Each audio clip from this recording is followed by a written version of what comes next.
कहानी की शुरुआत में ही हम मध्य प्रदेश के जींद राज्य के फौजी सरदार जी को देखते हैं और हम देखते हैं कि वो कोलकाता किसी काम से आए हुए थे और एक क्लब में ही वो दोनों तलवार बाजी करने वाले आदमियों को देख रहे थे और इन्हीं में से एक आदमी के बारे में सरदार जी बहुत पूछताछ करते हैं और इसके बाद हम देखते हैं कि सरदार जी उसी आदमी के घर जाते हैं और उस आदमी का नाम था गौरी शंकर रॉय। और इसके बाद सरदार जी गौरी शंकर रॉय और उनके बड़े भाई से मिलते हैं और उन्हें अपनी बहुत बड़ी मुसीबत के बारे में बताते हैं। दरअसल जींद राज्य के जो होने वाले राजा थे उनका नाम है शंकर सिंह और 2 दिनों के अंदर ही शंकर सिंह का राज्य अभिषेक होने वाला था, लेकिन अचानक से वो कहीं गायब हो गए हैं और सरदार जी को पूरा यकीन है कि ये सब कुछ शंकर सिंह के छोटे भाई उदित सिंह का ही काम है। दरअसल शंकर सिंह को हटाकर उदित सिंह खुद जींद के राजा बनना चाहते थे, लेकिन उदित सिंह एक बहुत ही क्रूर राजा बनेंगे और प्रजा भी यही चाहते हैं कि शंकर सिंह ही राजा बने। लेकिन शंकर सिंह की भी अपने कुछ गलतियां थी। वो हमेशा शराब पीते थे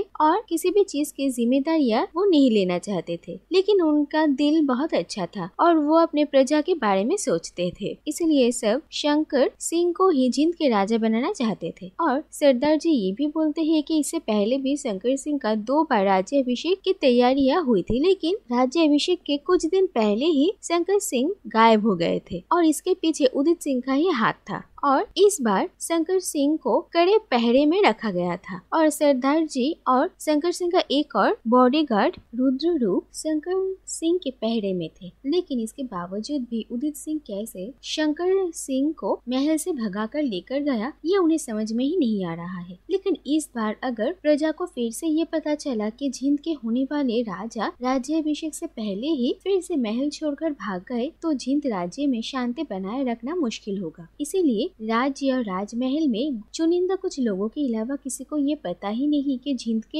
होने वाले राजा शंकर सिंह राजमहल में नहीं है और सरदार जी शंकर सिंह को ढूंढने के लिए निकले थे और उनकी मुलाकात गौरी शंकर से हो जाती है। और इसके बाद सरदार जी गौरी शंकर के एक पूर्वज काली शंकर रॉय की एक पोर्ट्रेट देखते हैं और वो पोर्ट्रेट देखकर वो हैरान रह जाते हैं, लेकिन फिलहाल इसके बारे में वो इन लोगों से कुछ नहीं कहते। फिर हम देखते हैं कि सरदार जी गौरी शंकर और उनके बड़े भाई से ये रिक्वेस्ट करते हैं कि वो लोग गौरी शंकर को सरदार जी के साथ जींद राज्य भेजे, जिससे कि जब तक शंकर सिंह उन्हें न मिल जाए तब तक गौरी शंकर जींद राज्य के राजा बनकर रहे और ये राज्य अभिषेक हो। पहले तो गौरी शंकर के बड़े भाई इस बात को नहीं मान पा रहे थे क्योंकि इसमें बहुत खतरा हो सकता है, लेकिन गौरी शंकर सरदार जी के साथ जाने के लिए तैयार हो जाते हैं और इसके बाद देखा जाता है कि गौरी शंकर सरदार जी के साथ जींद पहुंचता है। दूसरी तरफ हम उदित सिंह और उसके एक दोस्त मयूर वाहन को देखते हैं और मयूर वाहन ही शंकर सिंह की जगह उदित सिंह को जींद के राजा बनाना चाहते थे, जिससे कि उन्हें फायदा हो। और मयूर वाहन बहुत ही खूबसूरत दिखते थे, लेकिन वो उतने ही क्रूर और शैतानी दिमाग वाले आदमी थे और पूरे जींद में मयूर वाहन सबसे अच्छा तलवारबाजी भी किया करते थे। और जब खबरी से उदित और मयूर वाहन को ये पता चलता है कि सरदार जी जींद वापस लौट आए हैं और उनके साथ कोई और इंसान भी है, तो मयूर वाहन खुद ये देखने के लिए जाते हैं कि आखिर सरदार जी किसे अपने साथ लेकर आए हैं। लेकिन गौरी शंकर ने अपना चेहरा छुपा कर रखा था, इसीलिए मयूर वाहन उसे देख नहीं पाता और सरदार जी के साथ मयूर वाहन की मुलाकात होती है। जो भी हो, इसके बाद सरदार जी गौरी शंकर को शंकर सिंह बनाकर राजमहल लेकर आते हैं और शंकर सिंह के बॉडीगार्ड रुद्र रूप को भी ये बात पता होती है कि ये असली राजा शंकर सिंह नहीं है। इसके बाद देखा जाता है कि गौरी शंकर इस राजमहल में खुद को ढालने की कोशिश करते हैं और ये आलीशान राजमहल देखकर वो दंग रह जाते हैं। और इसके बाद ही राजा की सारी दासियों को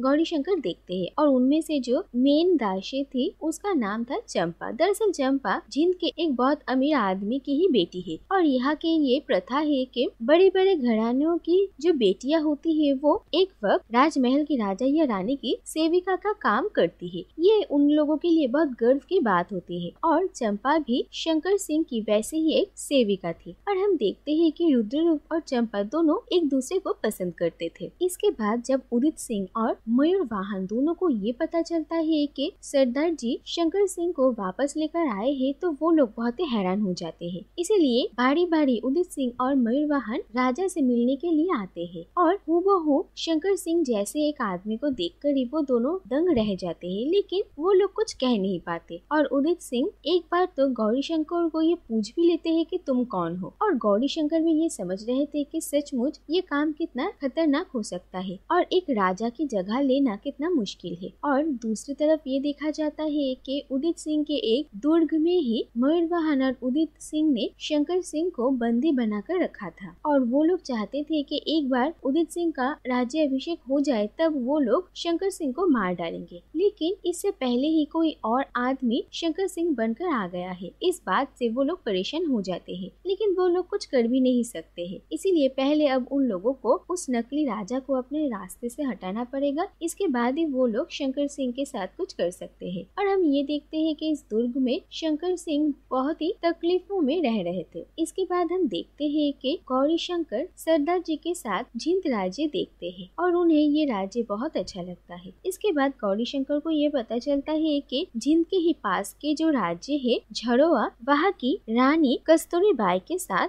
राजा शंकर सिंह की शादी होने वाली है और जिस दिन शंकर सिंह का राज्य अभिषेक होने वाला है उसी दिन कस्तूरी बाई के साथ उनकी तिलक भी होगा। और इसके बाद देखा जाता है कि राज्य अभिषेक का दिन आता है और शंकर सिंह की जगह गौरी शंकर का राज्य अभिषेक होता है। उदित सिंह और मयूरवाहन को सब कुछ पता था, लेकिन फिर भी वो लोग कुछ नहीं कर पाते और साथ ही में रानी कस्तूरी बाई के साथ गौरी शंकर का तिलक भी हो जाता है। इसके बाद एक दिन रानी कस्तूरी बाई राजा शंकर सिंह को अपने राज्य झड़ुआ में आमंत्रण करती है और शंकर सिंह सरदार जी और रुद्ररूप के साथ झड़ुआ आते हैं और वहीं पर ही रानी कस्तूरी बाई के साथ गौरी शंकर की मुलाकात होती है। और पहले तो वो दोनों एक दूसरे से बात ही नहीं कर पा रहे थे, लेकिन धीरे धीरे उन लोगों में थोड़ी बातचीत शुरू होती है और उनकी बातों से ये पता चलता है कि कस्तूरी बाई और शंकर सिंह बचपन में बहुत अच्छे दोस्त थे, लेकिन धीरे धीरे उन लोगों का मिलना कम होता गया और आज वो लोग एक दूसरे के लिए अजनबी बन गए। और कस्तूरी बाई बचपन की बहुत सारी बातें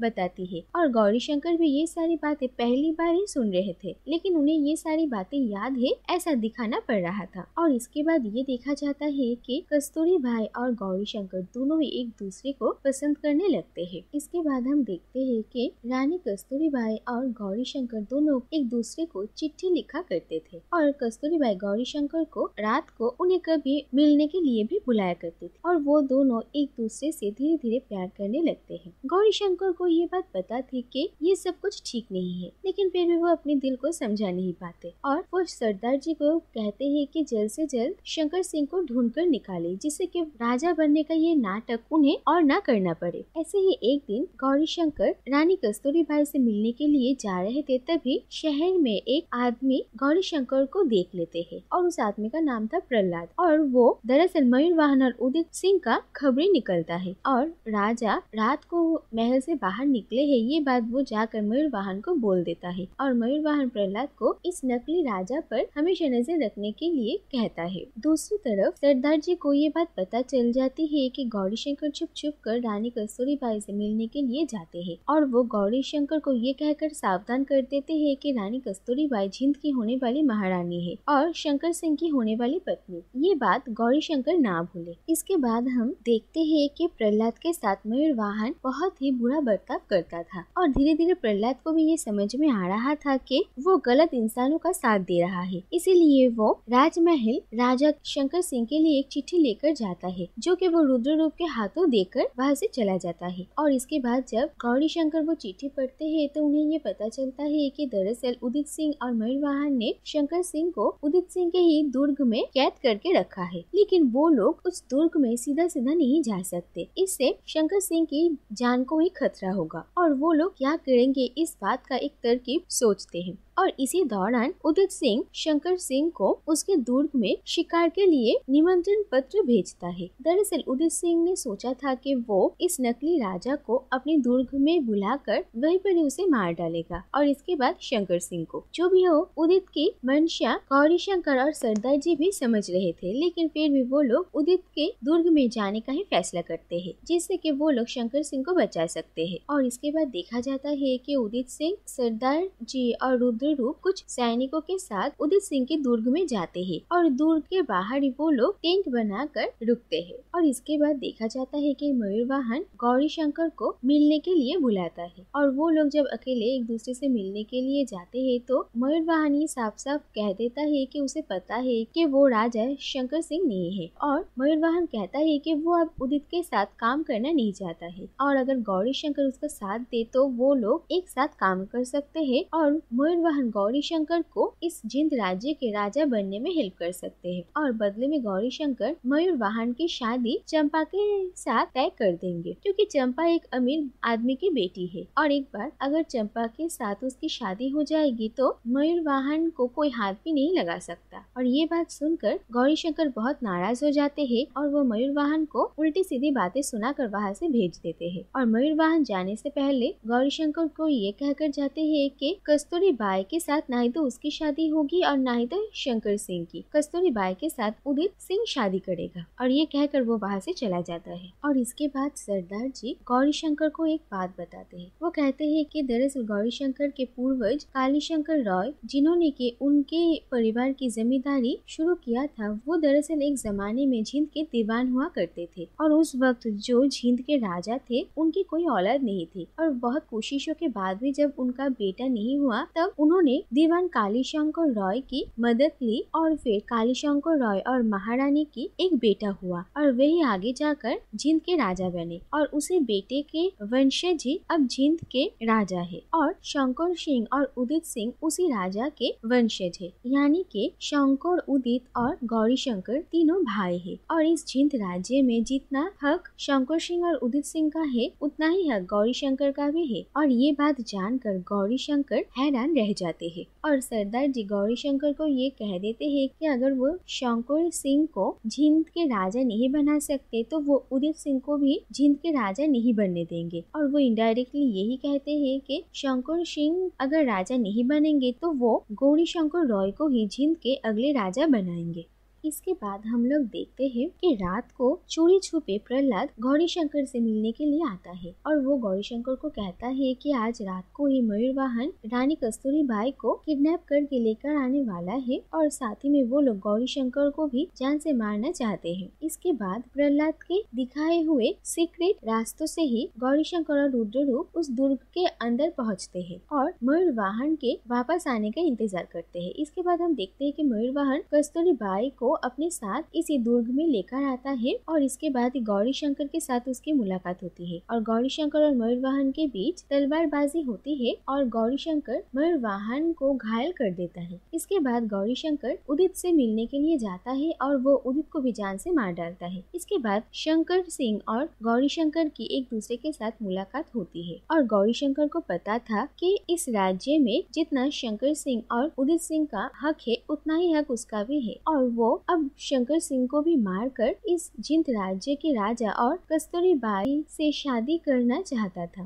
लेकिन धीरे धीरे उसकी इसी बुरी नियत के ऊपर उसकी अच्छाई हावी होती है और वो सही और गलत के बीच फर्क समझता है और वो शंकर सिंह को राजा मानकर उसके सामने अपना सर झुकाता है। इसके बाद वहाँ पर सरदार जी, रुद्र रूप और कई सैनिक आ जाते हैं और आखिरकार ये देखा जाता है कि गौरी शंकर सरदार जी को कहता है कि वो अब झिंद के राजमहल वापस नहीं जाएगा और यहाँ से स्टेशन जाएगा और सरदार जी ये कहते हैं कि रानी कस्तूरी बाई एक बार गौरी शंकर से मिलना चाहती है और गौरी शंकर जब कस्तूरी बाई से मिलने के लिए जाते हैं तो कस्तूरी बाई झिंद और झड़वा के प्रजा की तरफ से सबसे पहले गौरी शंकर का शुक्रिया अदा करते हैं और बाद में वो गौरी शंकर को ये पूछते हैं कि गौरी शंकर को इतना झूठ बोलने की क्या जरूरत थी। इससे उनके दिल को बहुत चोट पहुँची है और उन्होंने बहुत सारे सपने देखे थे जो कि अब टूट गए। गौरी शंकर कस्तूरी बाई से माफी मांगते हैं और इससे पहले उन लोगों की बात आगे बढ़े तभी वहाँ पर सरदार जी आ जाते हैं गौरी शंकर को लेने के लिए और ये देखा जाता है कि गौरी शंकर रुद्र रूप और चंपा की शादी करवाने की जिम्मेदारी सरदार जी के ऊपर देकर वहाँ से चला जाता है और दूर से रानी कस्तूरी बाई गौरी शंकर को जाते हुए देखती है और इसी के साथ ही ये कहानी यहीं पर ही खत्म हो जाती है।